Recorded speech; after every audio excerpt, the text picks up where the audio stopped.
నమస్తే అండి. నేను వాణి. నా ఛానల్ ఫస్ట్ టైం చూస్తుంటే ప్లీజ్ సబ్స్క్రైబ్ చేసుకోండి, లైక్ చేసి షేర్ చేయండి. మూగ ప్రేమ పార్ట్ 15 ఆఖరి భాగం. సూర్యం స్వయంగా వ్రాసాడా? ఎందుకు? ఏమని? లోపలికి వచ్చిన ధరణి ఉత్తరం తీసుకొని చూసింది. ఉత్తరం ధరణికి వ్రాయలేదు, జగన్నాథం గారికే వ్రాశాడు. అందులో విషయం క్లుప్తంగా సూటిగా ఉంది. జగన్నాథం గారికి నమస్కారాలు. నేను ఇంత క్రితం టెలిగ్రామ్ ఇచ్చాను. ధరణిని మీరు పంపించకపోగా ఇంతవరకు ఎలాంటి సమాధానం కూడా లేదు. ఇక్కడ బాబుకి చాలా సుస్థి చేసింది. వాడు ఇప్పుడిప్పుడే కాస్త కోలుకుంటున్నాడు అంటే కావ్య పడక పెట్టింది. మూసిన కన్ను తెరవటం లేదు. మా అమ్మగారు ఊళ్ళో లేరు, తీర్థయాత్రలకు వెళ్ళారు. నాకు క్షణం తీరిక లేదు. ఈ ఉత్తరం చూసిన వెంటనే ధరణిని పంపండి. మీకు ఇబ్బంది కలిగిస్తే మన్నించండి. సూర్యం. ఎంతో ఆత్రంగా చదివిన ధరణికి ఆ ఉత్తరంలో తను ఆశించిన విషయం లేకపోవటంతో ఆశాభంగమైంది. పెళ్ళయిందా? ఎలా ఉన్నారు? ఆ విశేషాలేమీ లేవు. ఇంట్లో ఇబ్బందిగా ఉంది కాబట్టి వెంటనే రావాలి. అవసరం అంటూ కలిగింది కాబట్టి తను రావాలి. అత్తగారు ఊళ్ళో లేదు. అవును మరి, నూతన దంపతుల మధ్య నేనెందుకు అన్నట్టు వెళ్ళిపోయిందేమో. సరితాకి అవన్నీ చక్కబెట్టుకోవటం రాదా? ఎలా వస్తుంది? చిన్నపిల్ల, గారాబంగా ముద్దు ముచ్చట్లతో పెరిగిన పిల్ల. పనిపాటు ఎలా వస్తుంది? వచ్చినా చేయాల్సిన అవసరం ఏముంది? కరణం గారు వెళ్ళిపోగానే జగన్నాథం గారు ధరణిని కేక వేసి అడిగారు, వెళ్తావుటమ్మా? వెళ్తాను బాబాయ్, అంగీకారం తెలిపింది. వెళ్ళను అనటానికి తనకేం అధికారం ఉంది? సూర్యం తనకి తాళి కట్టిన భర్తే కాదు, డబ్బులిచ్చి కొనుక్కున్న యజమాని కూడా. యజమాని అవసరం తీర్చవలసిన విధి సేవకులకు ఎల్లవేళలా ఉంటూనే ఉంటుంది. ధరణి వస్తుందని ఎవరికీ తెలియదు కాబట్టి స్టేషన్కి ఎవరూ రాలేదు. రైల్వే స్టేషన్ ఇంటికి చాలా దగ్గర అవటం వల్ల ధరణి ఇల్లు చేరుకోవటానికి అంత కష్టమైతే ఏమి అవలేదు. ధరణి గుమ్మంలో అడుగు పెట్టేసరికి ఇంట్లో నుంచి డాక్టర్, సూర్యం బయటికి వస్తూ ఉన్నారు. హఠాత్తుగా వాకిట్లో ఎదురైన ధరణిని చూసి అతను క్షణంసేపు నోటమాట రాకుండా అలాగే నిలబడిపోయాడు. మరు నిమిషంలో 2 అంగల్లో వచ్చి, ఎప్పుడు బయలుదేరావు? ఎలా వచ్చావు? వెంట ఎవరొచ్చారు? అని గబగబా అడిగాడు. ధరణి అతని ప్రశ్నలకి సమాధానం చెప్పలేని అశక్తురాలిలా చూసి తలదించుకొని మెల్లగా అక్కడి నుంచి లోపలికి వెళ్ళిపోయింది. లోపలికి అడుగుపెట్టిన ధరణి ముందుకు అడుగు వేయలేని దానిలా అక్కడే నిలబడిపోయింది. ఇది ఇల్లేనా? తను వదిలిపెట్టి వెళ్ళిన స్థలమేనా? ఇంట్లో ఏ మూల చూసినా చెత్త చెదారం ఉన్నాయి. ఎక్కడ చూసినా విడిచిన మాసిన బట్టలే. వస్తువులు తమ నెలవులు తప్పి దారి తప్పిన చిన్నపిల్లల్లా బిక్కమొహం వేసుకొని చూస్తున్నట్లుగా ఉన్నాయి. సూర్యం టేబుల్ నిండా సూది పెట్టే సందు కూడా లేకుండా మందు సీసాలు, మంచినీళ్ళ గ్లాసులు, ఎప్పుడో తాగిపెట్టగా ఎండిన కాఫీ కప్పులు ఉన్నాయి. చింటూ నీరసంగా పుల్లల్లా ఉన్న కాళ్ళు చేతులతో మంచానికి అంటుకుపోయి ఉన్నాడు. కావ్య జ్వర తీవ్రతతో స్పృహ లేకుండా పడి ఉంది. సూర్యం పక్క మీద దుప్పటి కూడా లేదు. దిళ్ళు పడక కుర్చీలో వేసి ఉన్నాయి. వంట ఇల్లైతే చూస్తేనే భయం వేసినట్లుగా ఉంది. పని పని పని, ఎక్కడ చూసినా పనే. చిక్కుపడి పోయిన దారంలా ఉన్న ఈ పని ముందు ఏ కొన నుంచి మొదలు పెట్టాలో అర్థం కాని దానిలాగా నిలబడిపోయింది. వెనక నుంచి వస్తూ అన్నాడు సూర్యం, చూసావా ఇల్లు? ఇక్కడ నేను ఇంత అవస్థ పడుతుంటే నువ్వేమో మీ బాబాయ్ సంసారాన్ని చక్కదిద్దుతూ కూర్చున్నావు. నేను టెలిగ్రామ్ ఇస్తే వెంటనే ఎందుకు బయలుదేరి రాలేదు? నిలదీస్తున్నట్లుగా అడిగాడు. ధరణి మెల్లగా అతని వైపు తిరిగి అతనికి ముఖాముఖి నిలబడింది. సూర్యం ముఖం అలసటికి ప్రతిరూపంలాగా ఉంది. అతని షర్టుకి గుండీలు లేవు. ప్యాంటు నిండా మందు మరకలున్నాయి. కళ్ళు నిద్రలేమిని సూచిస్తూ భారంగా ఉన్నాయి. చెప్పు, వెంటనే ఎందుకు రాలేదు? మాట్లాడవే. ఎన్నడూ లేనిది ధరణి తనని నిశితంగా నిస్సంకోచంగా పరీక్ష చేయటం చూసి ఎలాగో అవుతూ అన్నాడు, మాట్లాడవే. తనకి మాటలు రావని తెలిసి కూడా అలా 10 సార్లు నిలదీస్తాడెందుకు? తనకి మాటలే వచ్చి ఉంటే జీవితమే వేరుగా ఉండేది. ధరణి కోపంతో ముఖం తిప్పేసుకుంది. నేను ఇప్పుడే అలా బయటికి వెళ్ళి వస్తా. డాక్టర్ గారు మందు రాసిచ్చారు. ఊళ్ళో అందరికీ ఈ విష జ్వరాలు చుట్టుకోవటంతో ఆ మందుకి డిమాండ్ పెరిగింది. ఎక్కడ పడితే అక్కడ దొరకడం లేదు. అలా పెద్ద బజార్లోకి వెళ్ళి వస్తాను అని వెళ్ళిపోయాడు. ధరణి ముందు గది సర్దుతుండగా కావ్య హీన స్వరంతో నాన్న నాన్న అని పిలిచినట్టు అయింది. చేస్తున్న పని వదిలి ధరణి అక్కడికి వచ్చే లోపలే కావ్య పక్క మీద వాంతి చేసుకుంది. ధరణి దగ్గరికి వెళ్ళి కావ్యాని పొదివి పట్టుకొని గుండెలు వెన్ను రాయసాగింది. స్పృహ ఉండి లేని స్థితిలో కావ్య ధరణిని కౌగిలించుకొని అమ్మా అమ్మా అని ఏడుస్తుంది. ధరణి కళ్ళల్లో నీళ్లు తిరిగాయి. అమ్మా అమ్మా గుండెల్లో ఆ పిలుపు కోటి కంఠాలతో ప్రతిధ్వనించసాగింది. కావ్య పక్క మారవటానికి దుప్పట్లేదు. అన్నీ మాసి లుంగ చుట్టి మూల పడేసి ఉన్నాయి. ధరణి తన పెట్టె తెరిచి తెల్లటి ఇస్త్రీ చీరలు తీసి కావ్య పక్క మీద చింటూ పక్క మీద పరిచింది. కావ్య అరుపుకి మూలుగుకి కళ్ళు తెరిచిన చింటూ తనని ఎత్తుకున్నది ఎవరో చూసి పిన్నీ అన్నాడు. వాడి కళ్ళు కూడా క్షణంసేపు అంత క్రితం సూర్యం కళ్ళలాగానే నమ్మలేనంత ఆశ్చర్యంగా చూస్తున్నాయి. ధరణి నిశ్శబ్దంగా వాడిని హృదయానికి హత్తుకుంది. బంతిలాగుండే పిల్లాడు ఎంత డీలా అయిపోయాడు. వాడి ఆహారంలో ఎంత శ్రద్ధ తీసుకుంటే తప్ప సరిగ్గా కోలుకొని మామూలు స్థితికి రాడు. ఆ మాయదారి జ్వరాలు వీళ్ళకి ఎక్కడి నుంచి ప్రాప్తించాయి? అయినా అసలు అత్తగారు ఈ ఇంటిని వదిలి తీర్థయాత్రలకు వెళ్ళడం ఏమిటి? ఒకవేళ వెళ్ళినా ఇంట్లో తగిన మనిషిని చూసిపెట్టి వెళ్ళొద్దు. సరిత ఇవన్నీ చూసుకుంటుందిలే అని దిలాసా పోయిందా? చంక దిగటానికి ఏ మాత్రం ఇష్టపడని చింటూని ఎలాగో కళ్ళతో సంజ్ఞలతో ఒప్పించి పడుకోబెట్టి మళ్ళీ ఇల్లు సర్దటం ప్రారంభించింది ధరణి. అరగంటలో వస్తానన్న సూర్యం గంటన్నరకు గాని తిరిగి రాలేకపోయాడు. వస్తూనే ధరణిని వేడినీళ్లు తెమ్మని కావ్యాచేత బలవంతంగా మందు మాత్రం మింగించాడు. ఇంట్లోకి అడుగు పెట్టినప్పటి నుంచి అలసట చెందిన అతనికి ఏదో హాయి లాంటిది కలగటం ప్రారంభించింది. ధరణి చేతిలో ఏదైనా మంత్రదండం ఉందేమో. తను వెళ్ళినప్పటి ఇంటికి ఈ ఇంటికి సంబంధమే లేదు. సామాన్లన్నీ ఎక్కడ ఉండవలసినవి అక్కడున్నాయి. విడిచిన బట్టలు మాయమైనాయి. ఖాళీ మందు సీసాలు కనిపించడం లేదు. పక్కలు మల్లెపువ్వులా తెల్లగా ఉన్నాయి. క్రింద నేలంతా శుభ్రంగా దుమ్ము ధూళి లేకుండా ఉంది. నిజంగా ఇల్లు సర్దటంలో ఆడదానికి ఎంత నేర్పు, ఎంత సహనం, ఆ చాకచక్యం మగవాడికి చస్తే రాదు.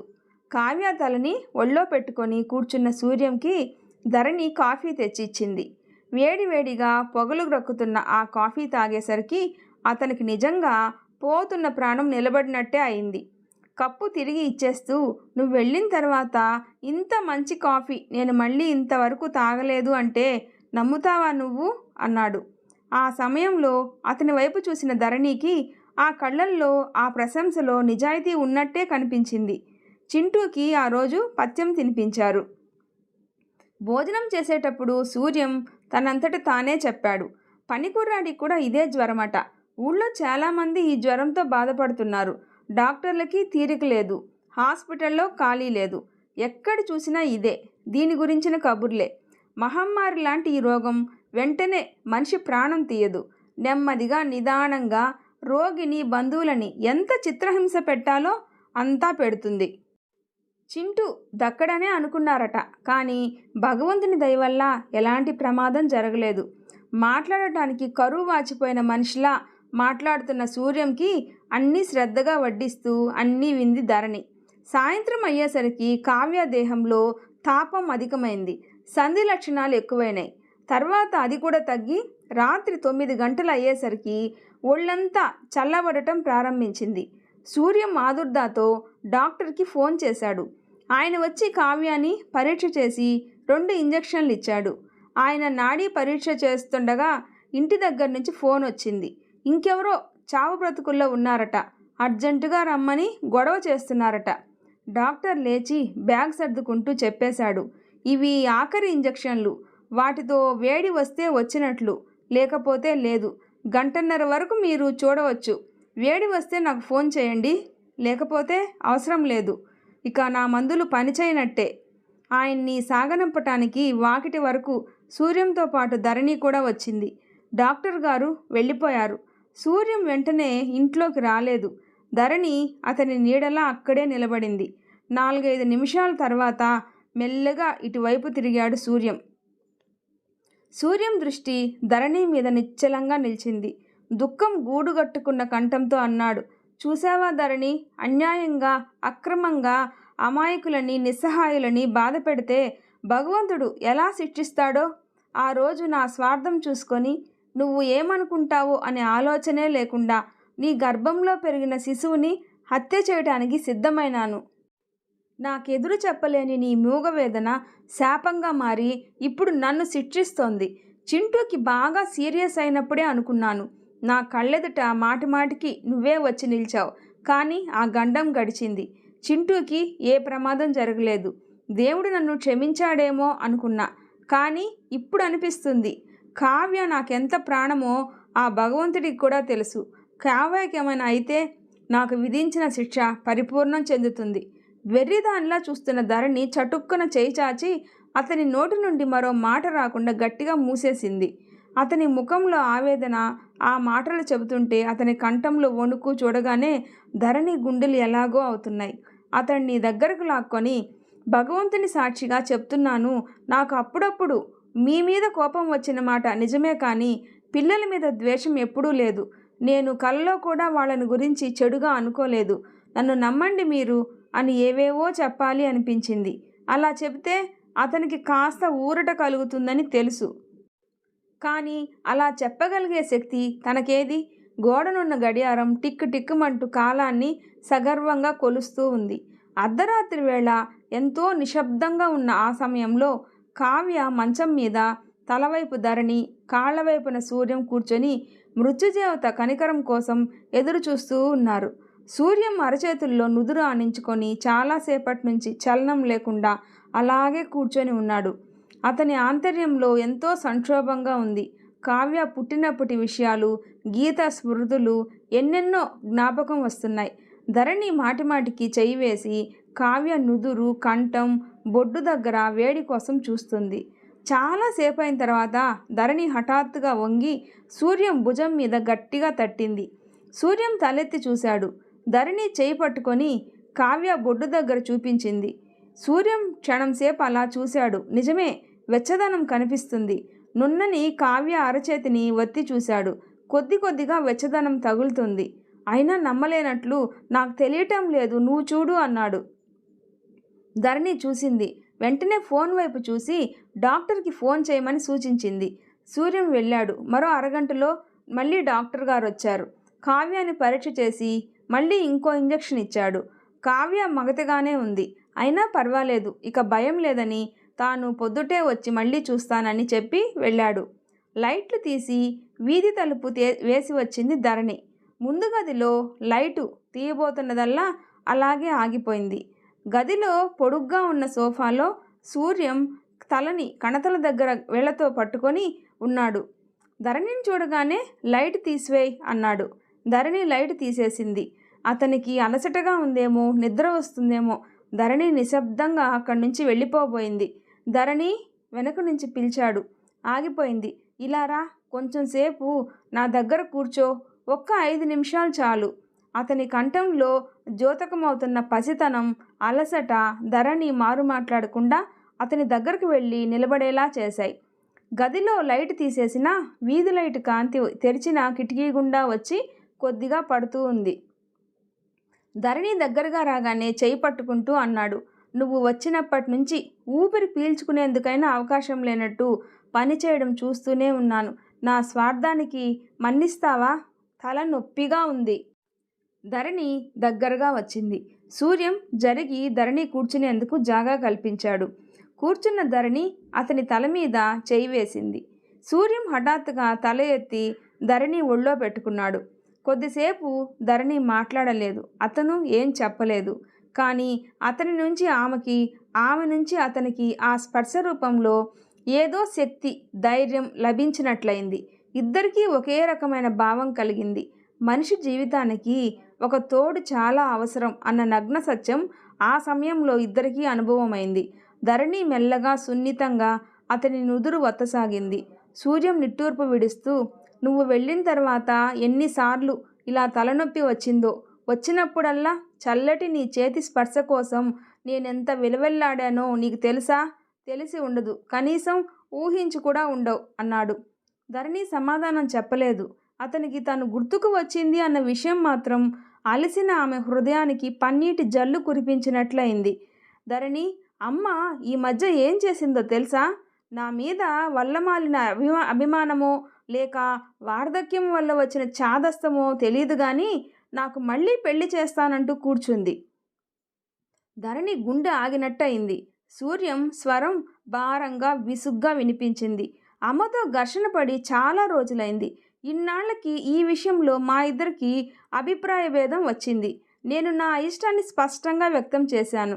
నువ్వు మూగదానివి అంది అమ్మ. నాకెప్పుడూ అలా అనిపించలేదు. నా అభిప్రాయాలు ఆ అమ్మాయి కళ్ళతో చదవగలిగినట్టే నేను తన ముఖం చూసి అన్నీ గ్రహించగలను అన్నాను. ఆ అమ్మాయితో నువ్వేం సుఖపడుతున్నావు అంది. సుఖానికి అసలు నిర్వచనం ఏమిటో చెప్పమని ఎదురు ప్రశ్న వేశాను. ధరణి అతని తల పట్టడం మర్చిపోయిన దానిలా అలాగే కూర్చొని వింటూ ఉంది. సూర్యం చెప్పటం ప్రారంభించాడు. నాకు కావాల్సింది నా వయసుని కోరికల్ని రెచ్చగొట్టే వ్యక్తి కాదని, నా సంసారాన్ని నా ఇంటిని సుఖశాంతులతో తీర్చిదిద్దగల్లా సహనం నేర్పు ఉన్న ఇల్లాలని. ఆ వ్యక్తి ధరణినే అని అమ్మతో వాదించి ఒప్పించేసరికి నా తాతలు దిగివచ్చారు. అనవసరంగా నన్ను అడగకుండా నా ఇష్టం ఏమిటో తెలుసుకోకుండా ఆ రమేష్కి ఆశలు కల్పించి మాట ఇచ్చిందంట. ముహూర్తం పెట్టించేస్తున్నాను అంది. ఒక భార్య ఉండగా మరో పెళ్లి కుదరదు అన్నాను. అప్పుడు ఏం చేసిందో తెలుసా? నువ్వు అనుమతి వ్రాసి ఇచ్చిన కాగితం తీసి చూపించింది. నిర్వీణుడినయ్యాను నేను. చెప్పుదారని ఈ సంతకం నువ్వు నిజంగా మనస్ఫూర్తిగానే పెట్టావా? నీ అంతట నువ్వు నన్ను మరో వ్యక్తికి అప్పగించగలననే అనుకున్నావా? అంత విరక్తి నీకెందుకు కలిగింది? చెప్పు, నిజం చెప్పు. నేను నిన్ను బాధ పెట్టాననేనా? ధరణి సమాధానం చెప్పలేదు. బొమ్మలా అలాగే కూర్చుంది. ఈ పెళ్ళికి నువ్వు ఒప్పుకున్నా నేను ఒప్పుకోనని ఖచ్చితంగా చెప్పేసరికి అమ్మకు నా మీద బాగా కోపం వచ్చింది. వాళ్ళకి ఇచ్చిన మాట తప్పి ముఖం చూపించటం ఎలాగా అని తీర్థయాత్రలు పెట్టుకొని దూరంగా వెళ్ళిపోయింది. రమేష్కి కూడా నా మీద ఆగ్రహం కలిగింది. నేనేదో అతన్ని ఆశలు పెట్టి నమ్మించి మోసం చేశానని అనుకున్నాడు. నా భాగస్వామిగా ఉండేవాడల్లా విడిపోయాడు. ఆ పని భారం అంతా నా మీద పడటం వల్లనే నేను అక్కడికి రాలేకపోయాను. బయట పనితో చిరాకు, అమ్మ లేకపోవటం, ఇంట్లో పిల్లలకి సుస్థి, నాకు పిచ్చెక్కినట్లు అయింది. ఈరోజు పరిస్థితులు నువ్వు కళ్ళారా చూసావు. నువ్వు రావటం వల్ల నాకెంత మేలు జరిగిందో నీకు తెలియదు. నువ్వు వస్తావని నేను అనుకోనే లేదు. కొద్దిసేపు ఆగిన సూర్యం ధరణి చేతిని తన చేతుల్లోకి తీసుకొని దానితో ఆడుకుంటూ అన్నాడు. ధరణి, హృదయం విప్పి చెప్పనా నీకు? పెళ్ళి కాకముందు గీత ఇంకా అప్పటికి నా జీవితంలో ప్రవేశించకముందు భార్య అంటే నాకెన్నో ఊహలు ఉద్దేశాలు ఉండేవి. నా జీవితాన్ని పంచుకోవడానికి ఆ వ్యక్తి ఇంటికి తగిన ఇల్లాలిగా, నా పిల్లలకు తల్లిగా, నాకు తోడుగా నీడగా, నా బ్రతుకులో నా ఆలోచనల్లో అంతర్వాహినిలా కలిసిపోయి నాకు అండగా ఉండాలని ఏవేవో అనుకునేవాడిని.